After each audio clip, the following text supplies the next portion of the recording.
글로벌 투자를 읽는 글로벌 ETF 트렌드입니다. 요즘 금값 너무 올라서 투자하기 부담스럽죠. 하지만 은은 아직 가격 매력이 남아있다는 말 들어보셨나요? 올 들어 금 가격이 고공행진한 가운데 가격이 많이 오른 금보다 은에 관심을 가질 필요가 있다는 조언들이 나오고 있는 건데요. 이 뛰는 금 위에 나는 은이 될 수 있을까요? 은의 투자 가치 그리고 관련 ETF 투자 방법까지 전문가 모시고 이야기 들어보도록 하겠습니다. 오늘은 박승진 하나증권 해외 주식 분석 실장님과 함께합니다. 어서 오세요. 네, 안녕하십니까. 반갑습니다. 올 25년 6월 기준으로 금 한 돈 가격이 무려 55만 원을 돌파했다고 하죠. 그 가운데 은 가격은 현재 시세가 어떤가요? 최근 은 가격도 급등 추세라고 하던데요. 네, 은 가격도 사실 많이 올랐습니다. 뭐 금과 비슷하게 좀 많이 움직이고 있고요. 사실 저희가 이제 그 국제 시세 기준으로 말씀을 드리면 연말 기준으로 이제 작년 연말에 한 29달러 정도에서 거래가 되고 있었는데 지금은 36달러를 넘어서면서 굉장히 좀 빠르게 또 올라오는 모습들이 나타나고 있습니다. 이게 사실 금 가격이랑 은의 이 단위가 다르기 때문에 조금 이제 체감이 다르실 수가 있습니다. 이게 사실 금 같은 경우는 온스당 가격도 지금 사실 3,300달러 수준 넘어서 있기 때문에 굉장히 큰 금액, 단위가 자체가 다르기 때문에 굉장히 크게 차이가 난다라고 보실 수 있고요. 이 사실 이 상승폭을 보면 거의 700달러 가까이 금 가격이 올랐고 은 같은 경우는 사실 이제 아까 말씀드린 것처럼 29달러에서 36달러, 사실 7달러 올랐기 때문에 그렇게 많이 체감이 안 되실 수도 있지만 사실 이게 퍼센트로 상승률 기준으로 보면은 거의 비슷하게 한 20% 중반대 상승률을 보이고 있다. 이렇게 좀 같이 보시면 좋을 것 같습니다. 네, 올 들어 20% 중반대, 24% 넘게 좀 상승을 했는데 그중에서 6월에만 10% 넘게 오른 거는 정말 은의 최근 흐름이 심상치가 않은 것 같습니다. 은 가격이 이렇게 최고치를 경신하는 이유, 그 배경도 궁금한데 어떤 이유인가요? 네, 은 가격이 사실은 원래는 금이랑 비슷한 또 성질을 가지고 있습니다. 이게 금과 은은 대표적으로 귀금속으로 저희가 분류하는 소재들로 보시면 될 것 같고요. 그래서 사실은 이 가격의 움직임들이 유사성을 굉장히 많이 보여주는데 사실 이제 앞서 말씀하신 것처럼 금 가격이 먼저 많이 올라갔습니다. 그리고 은 가격은 어떻게 보면 6월 들어서 그냥 따라붙는 형태의 좀 움직임들이 나오고 있는데 이게 약간의 또 성질이 좀 다른 부분들, 이 투자자들의 이 성향에 따라서 조금 이제 다른 부분들을 선택할 수 있는 것들이 좀 작용을 하고 있다고 보시면 될 것 같고요. 그러니까 지금 아까 말씀드렸던 이 공통점은 인플레이션 해지라던가 이 달러 약세가 나타났을 때 이 대체할 수 있는, 해지할 수 있는 자산으로 활용이 많이 되는 거는 둘 다 공통적으로 가지고 있는 기본 성질이라고 보시면 되고요. 이 다만 이제 차이점이라고 하면은 금 같은 경우는 저희가 안전자산으로서의 성질을 훨씬 더 크게 많이 보고 투자를 하시는 반면에 은 같은 경우는 사실 이 산업용 금속으로서의 또 활용도가 굉장히 높습니다. 그렇기 때문에 어떻게 보면은 금은 좀 안전자산에 가까운 성질을 가지고 있지만 반면에 은은 조금 이제 경기에 조금 더 민감해질 수 있는 성질을 가지고 있고 이 최근의 분위기가 이 관세 불확실성을 벗어나는 그림들이 나오다 보니까 은도 뒤늦게 좀 레벨을 따라붙는 움직임들이 나오고 있다. 이렇게 보셔도 될 것 같습니다. 네, 그렇군요. 이 금과 은의 가격 추이 그래프를 보면 조금씩 차이는 있지만 전체적인 가격 흐름은 비슷하게 좀 흘러가는 것 같습니다. 보통 금이나 은 투자를 할 때 금은 비율 지표를 보던데 이 지표가 뭐고 이 지표가 또 중요한 이유도 궁금합니다. 네, 이게 금과 은을 사실 비교할 때는 뭐 사실 아까 말씀드린 것처럼 윗산 방향성을 갖는 성질들이 굉장히 또 많이 있습니다. 그래서 기본적인 방향은 또 비슷하게 가는데 이게 아까 말씀드린 이 성질의 차이, 약간의 이제 안전자산과 이 산업재로서의 성질의 차이들이 있기 때문에 이렇게 레벨이 벌어질 때들이 있습니다. 근데 사실 금과 은 같은 경우는 뭐 기업 저희가 주가를 평가할 때 실적을 가지고 밸류에이션을 평가하는 이런 식의 방법들이 사실은 통용되기 좀 어려운 어떤 성질을 가지고 있기 때문에 어떻게 보면은 이 두 자산의 가격을 비교하면서 양쪽의 상대 가격들을 좀 저희가 이제 살펴보게 되는데 그렇기 때문에 이제 금과 은 대비 금 가격의 비율을 가지고 저희가 이제 적정 레벨들을 찾게 되는 작업들을 하게 됩니다. 이게 뭐 기본적으로는 사실 동행성들을 보여주기 때문에 유사한 형태로 가야 되는데 이게 벌어졌을 경우에 뭐 금이 오버슈팅을 하고 있다. 이제 과대평가가 되고 있다. 뭐 은이 과대평가되고 있다. 이런 식으로 상대적으로 좀 저희가 살펴보는 지표가 된다라고 보시면 될 것 같고요. 이 지표 같은 경우는 사실 최근에 이 관세에 대한 불확실성들이 엄청나게 커지면서 안전자산 수요가 높아졌을 때 이때 사실 100배를 넘어가는 움직임들이 나왔습니다. 그래서 이게 굉장히 벌어지는 모습들이 나왔다가 최근에 이제 조금씩 아까 이제 6월 달 들어서 은 가격이 상승을 하기 시작하면서 조금씩 좁히는 부분들이 나타나고 어. 있고, 그래서 지금은 은 가격 대비 금 가격이 은이 많이 상승을 했기 때문에 네. 90배 수준까지 좀 떨어지고 있긴 합니다. 네, 음. 다만 저희가 조금 이제 살펴볼 부분은 과거 평균 대비는 여전히 높다라고 좀 보시면 좋을 것 같습니다.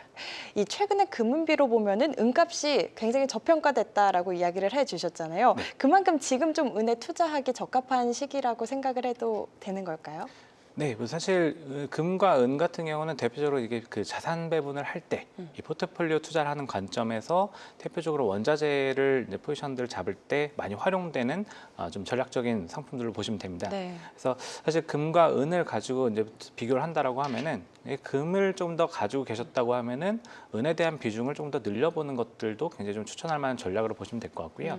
사실 이게 은 같은 경우는 저희가 이제 그 귀금속의 성격도 가지고 있지만 아까 말씀드린 산업재에 대한 성격들, 그러니까 은 같은 경우는 사실 뭐 전자기기에도 많이 활용이 되고요. 네. 그리고 뭐 태양광 패널 그리고 배터리 부분들 뭐 다양하게 좀 많이 사용이 됩니다. 그래서 사실 지금처럼 이 관세 불확실성들로 경기 침체 우려들이 확 높아졌다가 오히려 또 반대 방향으로 조금씩 이 부분들이 위험들이 풀려 나가는 관점에서는 이 은에 대한 수요에 대한 전망도 사실은 좀 더 위축됐다가 다시 확산되는 그림으로 좀 보시면 좋을 것 같고요. 이런 부분들을 같이 고려한다라고 하면은 사실 은 가격의 상승 모멘텀들이 좀 누적되고 있다, 이렇게 좀 평가를 해서 볼 수도 있을 것 같습니다. 네, 최근에 급등세로 상승률 괴리를 좁혀나가고는 있지만 여전히 상대 매력도는 높다 이야기를 해주셨습니다. 앞서 말씀해주신 것처럼 이 은은 귀금속에 들어가기도 하지만 여러 산업에 활용되는 소재라고 이야기를 해주셨잖아요. 이 은 투자처로서의 가치와 향후 전망에 대해서는 좀 어떻게 보시나요? 투자처로서의 전망들을 보시면은 사실 지금 어떻게 보면은 이 달러 약세에 대한 그림들을 저희가 아직 확실하게 떨쳐냈다라고 좀 보기는 좀 어려울 수 있습니다. 네. 그래서 사실 뭐 미국 같은 경우는 아시다시피 이 감세에 대한 이슈들, 논란들도 좀 계속되고 있고, 이 세법 개정안 같은 경우는 사실 상반기 중에 처리되는 방향으로 나갈 가능성들이 좀 굉장히 높다. 그리고 물론 이제 이 과정에서 이 규모 자체는 당초에 예상했던 것보다는 조금 줄어들 수 있겠지만은 네. 사실 이 처리에 대한 부분들, 사실 9월 달이 지나고 나면은 2016년 회계 연도가 넘어가는 그림들이 이제 미국이 되기 때문에 네. 사실은 이 트럼프 정부 공화당 입장에서는 상반기 중에 이런 부분들을 빨리 처리할 여지가 높다라고 보시면 될 것 같고요. 이렇게 되면은 달러 약세 그림들이 다시 좀 재개될 수 있는 그림들, 이렇게 되면은 결국 말씀드린 것처럼 은에 대한 기본적인 이런 수요들이 투자로서의 그 활용도가 굉장히 높아질 수 있다고 보시면 될 것 같고, 네. 그리고 이런 과정들을 보면은 어쨌든 이 감세에 대한 부분들은 뭐 여러 가지 논란들이 있긴 하지만 어떻게 보면 경기를 좀 부양시키는 방향의 정책이 될 수 있습니다. 그래서 지금 사실 이제 관세에 대한 부분들 아까 계속 말씀드렸지만 관세에 대한 부분들 외에도 미국 내에서 이런 부양적인 정책들이 사실은 트럼프 대통령이 대선에서 승리했을 때 저희가 원래 기대했던 이런 모습들이 누적되기 시작하면은 경기가 좋아지면서 미국 내 투자나 산업 활동들, 경제 활동들이 활발해질 수 있기 때문에 아까 말씀드린 뭐 전도성은 굉장히 좀 금속 굉장히 높은 금속입니다, 은이. 네. 그래서 다양한 그 활용도, 이 산업재, 뭐 배터리, 태양광, 자동차, 뭐 전기모터, 화학용품 이런 식으로 굉장히 넓은 활용도를 가지고 있기 때문에 이런 부분들이 굉장히 경기 민감 금속으로서 좀 투자의 가치를 좀 보여줄 수 있지 않나, 이렇게 좀 판단하고 있습니다. 네, 정말 다양한 업종의 산업에 활용될 수 있는 소재인 만큼 앞으로의 성장성에 있어서 긍정적으로 좀 생각을 해볼 수 있을 것 같습니다. 현재 글로벌 시장 말씀을 해주신 것처럼 이 트럼프 관세 이슈로 정말 흔들리고 있잖아요. 이 미국이 금과 은, 구리 같은 산업재 광물엔 면세를 적용을 네. 했죠. 하지만 안심할 수 없을 것 같습니다. 워낙 또 하루하루 말이 달라지다 보니까 이 긴장을 늦출 수가 없는 것 같은데 관세로 인한 향후 변동 가능성을 좀 어떻게 보시나요? 네, 사실 지금 철강과 알루미늄 같은 경우는 관세가 원래 부과가 25% 되고 있었고 최근에 또 50%로 이렇게 더 인상이 됐습니다. 관세율이 더 높아지면서 근데 또 많은 우려들을 좀 내고 있는 부분들이 있는데 네. 사실 이 부분들은 어떻게 보면은 이게 숫자로서의 의미라기보다는 이 트럼프 대통령이 조금 카드들이 많이 읽히다 보니까 좀 추가적으로 협상력을 높이기 위한 액션이 아닌가, 내가 남아있는 카드가 있다라는 쪽으로 좀 해석될 수 있는 부분들이 좀 많다라고 보고 있고요. 네.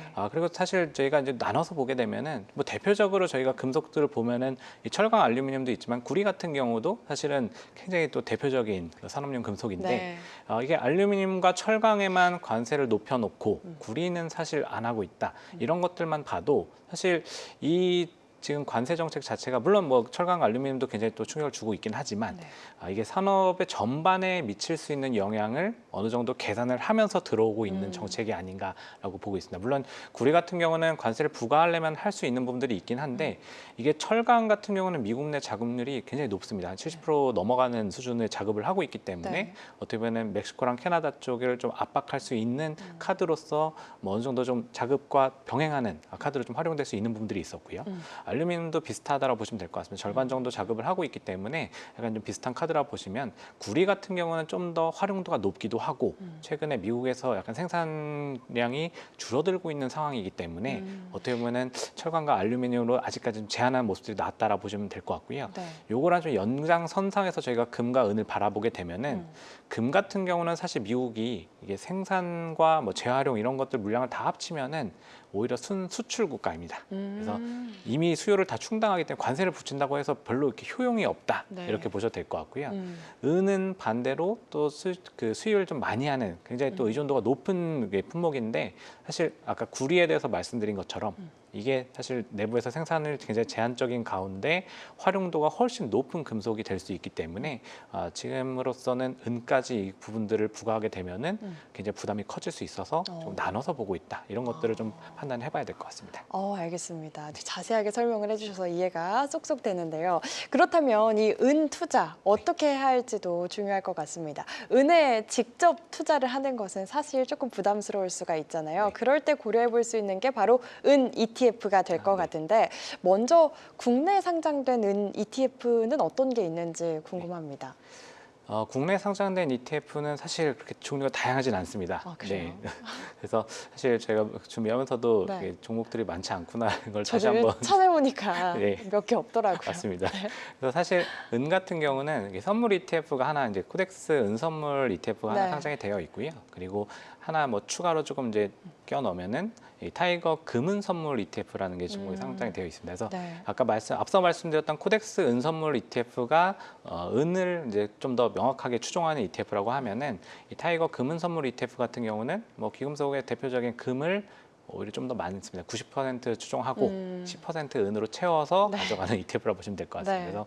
그래서 사실은 지금 국내에서 선택지는 ETF 쪽에서 그렇게 많지 않다라고 좀 보시면 될 것 같고 은 선물 ETF 코덱스 종목을 활용해서 투자할 수 있다라고 보시면 될 것 같습니다. 네, 코덱스 은 선물과 조금 끼워서 네. 또 추가를 해보자면 타이거 금은 선물까지 이야기를 해주셨는데 수익률도 좀 궁금해요. 최근 네. 수익률 어떻게 나오나요? 최근 수익률은 사실 이제 그 최근 1개월 동안 이제 조금씩 이제 수익률이 높아지고 있는 형태로 보시면 될 것 같고요. 네. 은선물 ETF는 지금 한 5% 중반대 수준의 1개월 수익률이 나오고 있다고 보시면 될 것 같습니다. 이게 아까 이제 타이거 금은 선물이랑 비교를 해서 보면은 금은 선물 같은 경우는 2% 중반대이기 때문에 이게 최근에 은 가격이 더 빠르게 올라가고 있는 모습들이 수익률 격차에 좀 반영이 되고 있다. 이렇게 좀 보셔도 될 것 같고요. 네. 3개월, 1년으로 넘어가게 되면은 앞서 말씀드린 금 가격의 상승폭이 좀 더 초반에 컸었기 때문에 거기서는 은 선물 ETF보다 금은 선물 ETF가 조금 더 아웃퍼폼을 하고 있는 모습들은 좀 있긴 있습니다. 근데 다만 최근에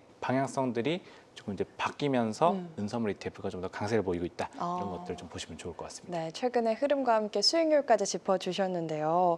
이 국내 상장된 은 ETF를 보니까 상품명 뒤에 다 H가 붙어 있네요. 환해지 상품이라는 건데 왜 다 환해지인가요?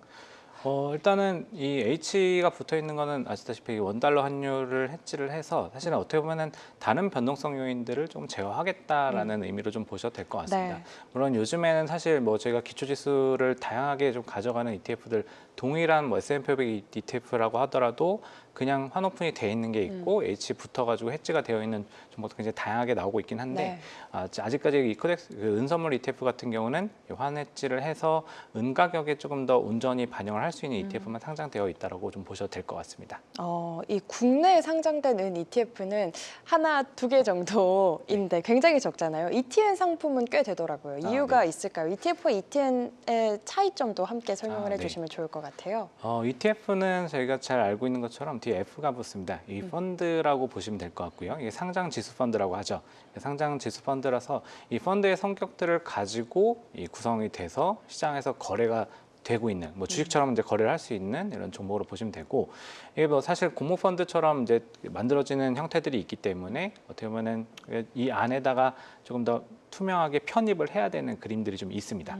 그래서 차이점이라고 하면은 가장 대표적인 차이는 사실 이제 그 ETN 같은 경우는 노트의 성격, 노트입니다. N이 노트고 네. 이게 채권의 형태처럼 이제 거래가 되는 부분으로 보시면 될 것 같고요. 그래서 사실은 ETF 같은 경우는 상장돼서 이게 펀드가 거래되는 그림이지만 ETN 같은 경우는 이 발행자가 정해져 있습니다. 그래서 이 펀드는 운용사들, 제가 잘 알고 있는 자산운용사들이 이제 만들어서 상장을 시키는 거라 보시면 될 것 같고요. 네. ETN 같은 경우는 증권사들이 증권사 발행자의 신용을 가지고 이거를 만들어 가지고 발행을 한다, 이렇게 좀 개념을 나눠서 보시면 되고, 가장 대표적인 차이는 사실 이 펀드이기 때문에 이 안에다가 지금 구성하는 상품들이 다 들어가 있어야 됩니다. 그리고 아까 말씀드린 코덱스 은선물 ETF처럼 선물 ETF는 선물이 그대로 들어가서 가격이 추정이 되어야 되는 형태라고 보시면 될 것 같고요.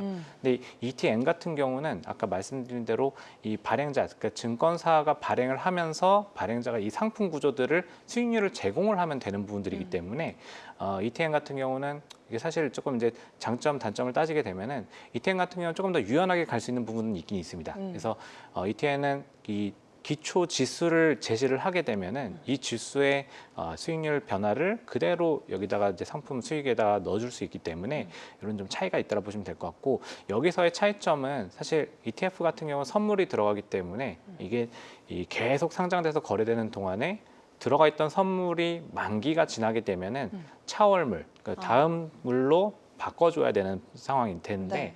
여기서 비용이 좀 발생을 하게 됩니다. 이 가격의 차이가 있기 때문에 선물형 ETF들은 대부분 이런 이슈들이 좀 있다고 보시면 될 것 같고요. 그래서 이런 비용들을 ETN 같은 경우는 그냥 지수를 추종하는 형태의 수익률을 증권사가 그냥 제공을 해주는 형태이기 때문에 사실 이런 부분에서는 조금 벗어날 수 있는 부분들이 있다.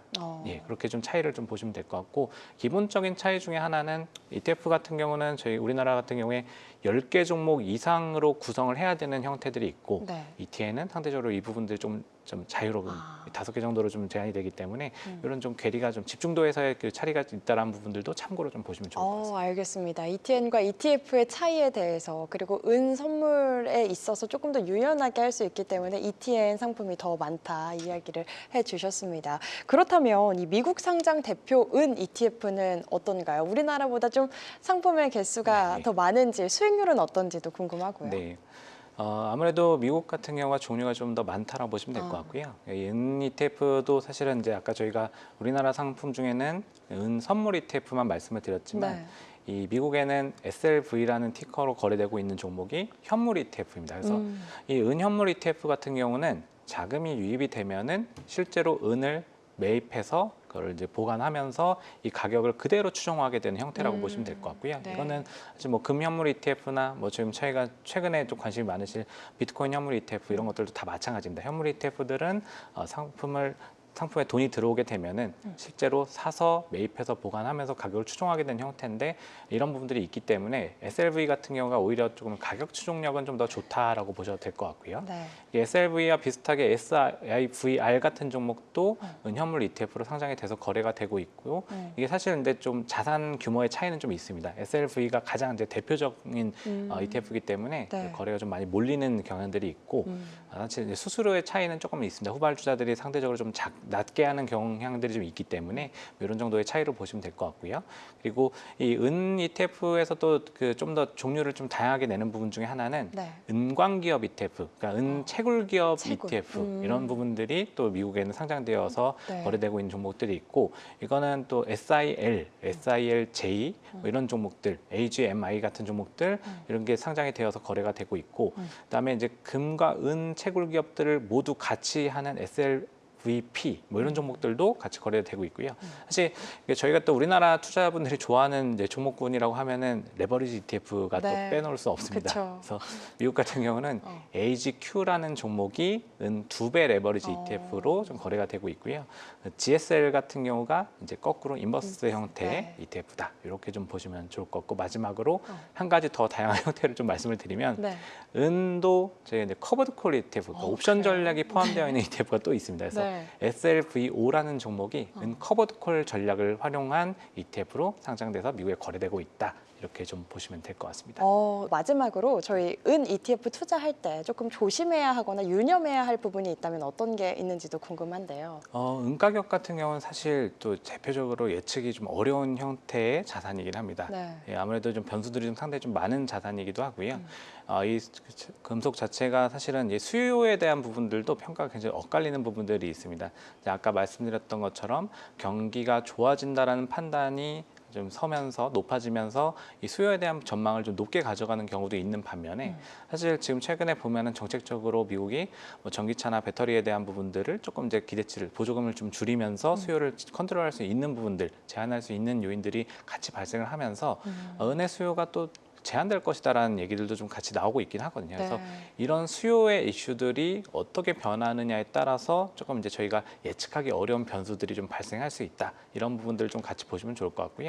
또 사실 좀 한 가지만 좀 덧붙여서 말씀을 드리면 아까 사실 환해지 ETF들을 좀 계속 말씀을 이제 국내 ETF를 말씀드렸는데 이게 사실 해지를 한다라고 하면은 이게 그냥 그 상태에서 아무 일 없이 원달러가 그냥 고정이 돼버린 형태가 아니고 그 시장 상황에 따라서 이 해지를 하는 과정에서 또 코스트가 발생을 하게 됩니다. 그래서 사실 어떻게 보면은 원달러 환율이 상승을 할 거다라는 이제 뷰가 또 많이 되면은 네. 그만큼 사실은 또 이 해지라는 과정에서 이제 코스트의 변화가 또 생기기 때문에 이런 것들도 약간 수익률에 영향을 미칠 수 있다. 이런 것들도 같이 조금 한번 살펴보시면서 투자하시면 좀 더 좋을 것 같습니다. 네, 아무래도 금보다는 은이 조금 더 산업재로서 많이 쓰이다 보니까 변동성을 키울 수 있는 부분 잘 체크를 하면서 투자를 하면 좋을 것 같습니다.